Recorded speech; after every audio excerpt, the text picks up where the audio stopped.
अहम अहम वो बला है जो अच्छे, ज्ञानी, प्रतापी, साहसी, धनी और तपस्वी लोगों को भी मिट्टी में मिला देती है।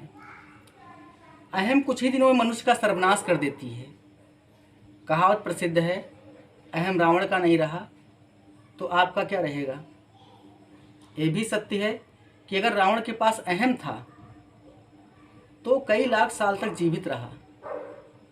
मेघनाथ, कुंभकर्ण जैसे योद्धा थे। इतना सब होते हुए भी अहम बहुत दिनों तक उसके पास नहीं रह सका।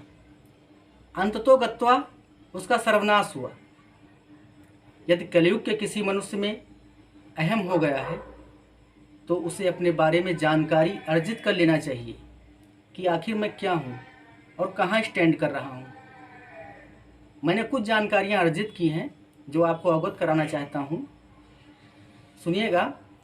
ये सभी को ज्ञात है कि 4 युग होते हैं, सतयुग, त्रेता युग, द्वापर युग और कलयुग। सतयुग की आयु 17,28,000 वर्ष है। सतयुग में मनुष्य का कद 32 फीट होता था। सतयुग में मनुष्य के पास चारों स्तंभ थे, तप, सच्चाई, शुद्धि और दया। सतयुग में भगवान के 4 अवतार हुए, मत्स्य, कूर्म, बाराह और नरसिंह। उसके बाद त्रेता युग आया। त्रेता युग की आयु 12,96,000 वर्ष है। मनुष्य की आयु घटकर 10,000 वर्ष रह गई।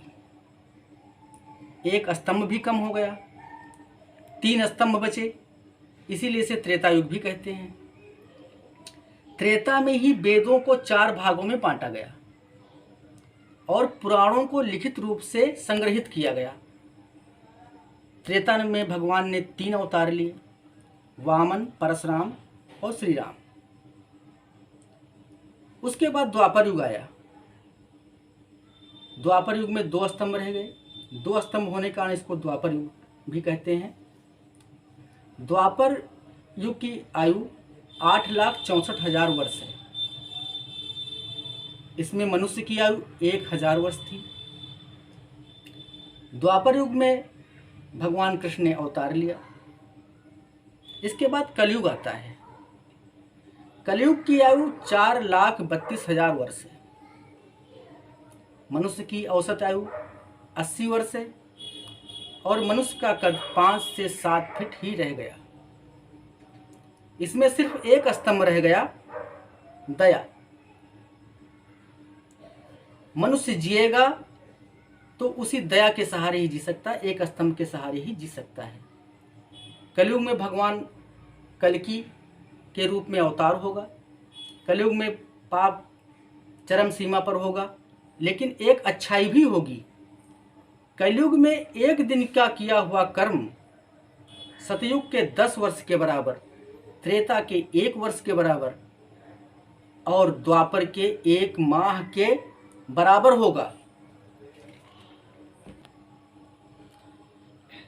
कलयुग में सिर्फ प्रभु राम का नाम लेना ही सबसे बड़ा धर्म और कर्म होगा।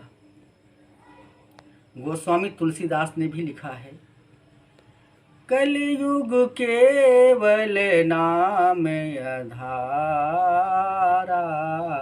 सुमिर सुमिर नर उतरहि पारा। ये सब आपको लिंग पुराण में विस्तृत रूप से प्राप्त हो सकता है। जो लिंग पुराण में वर्णित है, विस्तृत रूप से इसमें जानकारी आप ले सकते हैं। और रावण में 16 कल्प राज किया था। कल्प क्या होता है ये जानकारी भी आपको देना चाहता हूँ। देखिएगा, निमेष उसे कहते हैं जितनी देर में पलक झपकती है, उस समय को निमेष कहते हैं। 3 निमेष बराबर 1 क्षण के होता है। 5 क्षण बराबर 1 काष्ठा के बराबर होता है। 15 काष्ठा बराबर 1 लघु के होता है। 15 लघु बराबर 1 नाड़िका के होता है।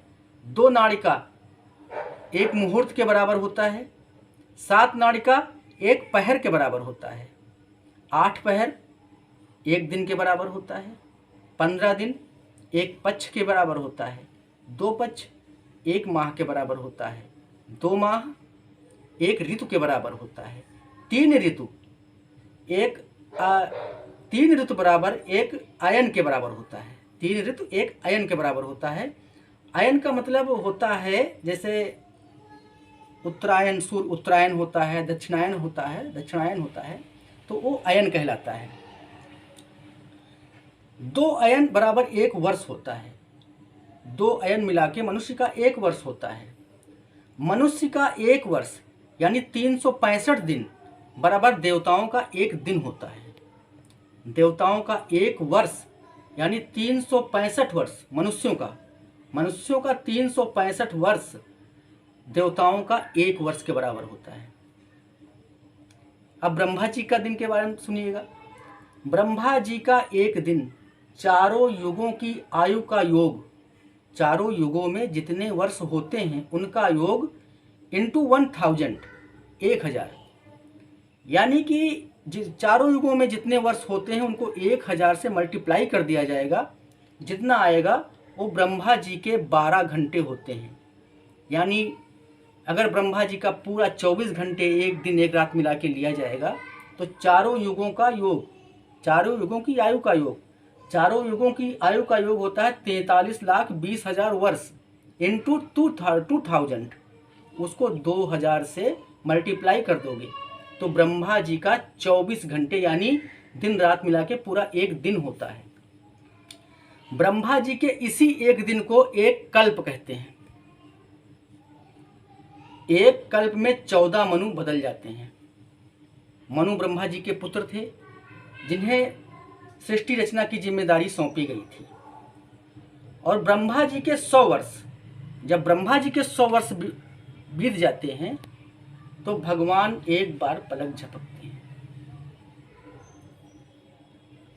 ये अब इसलिए बताया कि शायद मनुष्य को पता चल सके कि हमारी औकात क्या है।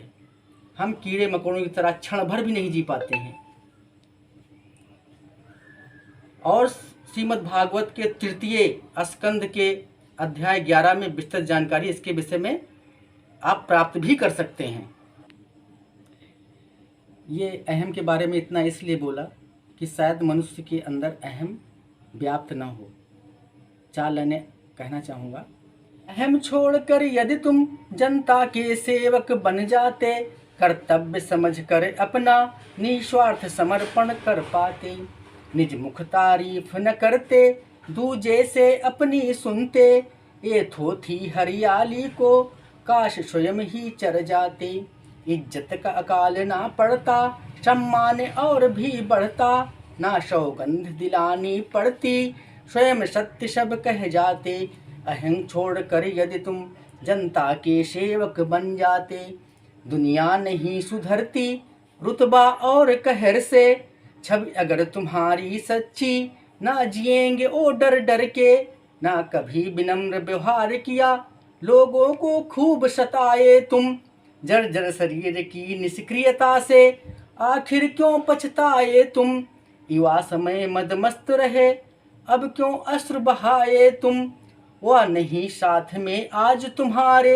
जिनके हित पाप कमाए तुम, अल्पकाल के जीवन को कैसे कल्प समझ बैठे, इसी ऐंठन में ऐंठे थे, रहते सबसे ऐंठे ऐंठे, सही वक्त और सही समय पर कर्तव्य सही दे पाओगे, तो इस नवनिर्मित भारत को पहचान सही दे पाओगे।